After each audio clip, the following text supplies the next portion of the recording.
We're staying in our metal plate underscore 002.dwg file. And we're going to take a look now at how we place our multi-leaders into our drawing.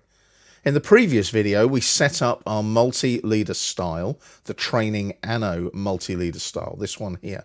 So there's training anno there. Now, we didn't actually create it. It was already in the drawing, but I took you through the process. It's up to you if you want to create separate multi-leaders and investigate how they work. We're going to zoom in on the plan view in the model tab. And we're just going to place some multi-leaders on the left-hand side of the plan view.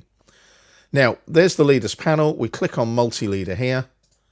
And I'm going to pick a point about there. Now, make sure you don't get any object snaps. You don't want it coming off the center snap, for example. So get it inside that quadrant in the circle. Left click. And we'll take it down to, say, there. Left click again. And you'll get this weird dialog box appear. Now, because we used a block as our additional part of our multi-leader style, it's asking us to put an attribute into that block. And the attribute will be our little tag number, which will be our hole type. So that's going to be hole type 1.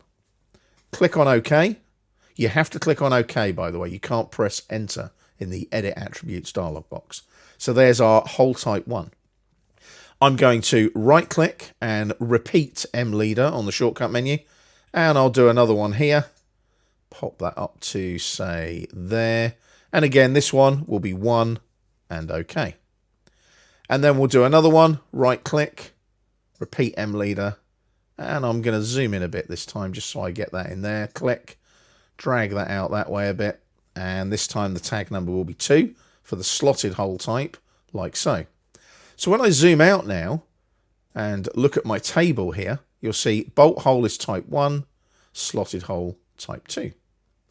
And what we've done there using multi-leaders is we've now, in essence, added a little set of key legends there showing what the hole types are. So you don't actually need the quick leader anymore. You've got numbered holes. It's entirely up to you on that one, whether you decide to remove the slotted hole Q leader text and leader on the drawing.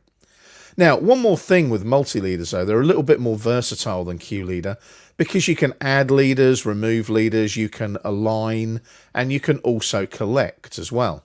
Now, one of the nice things is you can align these two, the two number ones. I'm going to zoom in so that we can see them a little bit better. There we go.